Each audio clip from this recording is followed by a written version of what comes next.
السلام علیکم ورحمت الله وبرکاته. قدرمنو لیدونکو په دې هیله امید چې ټول به روغ جوړ او د صحت په جامه به یاست.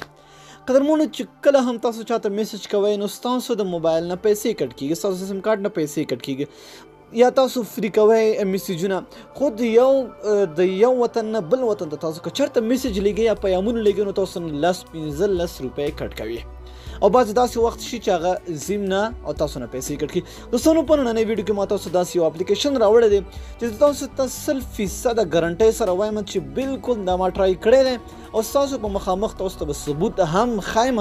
ستاسو مخامخ ګورئ چې د یو ملک نه بل ملک ته میسج کوم او زیبا بالکل مفت بالکل فری، ستاسو به 1 روپۍ هم نه کټ کوي.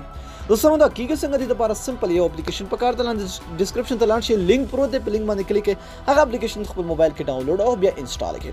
ډېر ملګري ډسکرپشن نه پیژني، دا کومې ویډیو چې تاسو ګورئ دې په نوم باندې کلیک وکړئ، لاندې ډسکرپشن بیا تاسو ته راځي، په هغې باندې کلیک کړئ، اپلیکیشن خپله ډاونلوډېږي.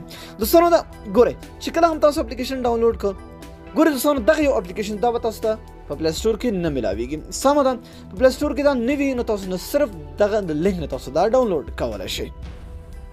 ګوره دوستانو چې کله هم تاسو دا اپلیکیشن هغه کې خلاص کړئ نو تاسو نه به هلته ستاسو د ملک نمبر غواړي. تاسو چې په هر یو ملک کې اوسیږئ د هغه ملک نمبر به ورکړئ. صحیح ده، که په پاکستان، افغانستان، انګلند، جرمني هر ځای کې چې تاسو اوسیږئ، صحیح ده، د هغه خپل نمبر به ورکړئ، تاسو ته به کوډ راشي، هغه به رجسټر شي. د هغې نه پس به تاسو هلته هغه به سکپ کې که خپل نوم ورکوئ او که نه ورکوئ، خپل نوم به هلته تاسو ورکوئ. بیا به تاسو دلته وګورئ سټارټ چیټ، دلته به تاسو سټارټ چیټ باندې کلیک کړئ. اوس چې تاسو هر چاته میسج لیږل غواړئ هغه کس ته میسج ولېږئ. د مثال په طور زه ګورئ زه اوس افغانستان کې یم، سمه ده، اوس زه خپل مرګی زما پاکستان کې دی، زه هغې ته یو میسج لیږم. دا وګورئ ما ورته یو لیږلی هم، وګورئ ستاسو په مخ کې به ورته بیا لیږم. ګورئ زه ورته لیږم همدا میسج، هغې ته ما ویلي چې ما ته سکرین شاټ ولېږه چې دا مینوال دا ملګري چې دي هغه ثبوت وګوري. سلام، ګورئ زه ورته بیا لیږم وروره څنګه یې، سمه ده. اوس ګورئ ما ورته میسج ولیږله.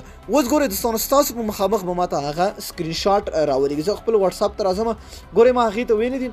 اوس ګورئ چې هغه ما ته سکرین شاټ کله لګي تاسو ته به زه ښیم. ګورئ اوس 15 او 51 منټه دی، صحیح ده. اوس ګورئ ما دغه سکرین شاټ لګي تر څو زه پاس کوم. دغه دی دوستانو، ګورئ ډایرکټ ګورئ 51 دا 52 شو تقریبا. دغه وګورئ تاسو ته ښکاري. ګورئ دا مخکینی او سلامونه څنګه یې وروړه، دا وګورئ دا سلام وروړه څنګه، دا ستاسو مخامخ ما اوس دستي ورته ولیږلو.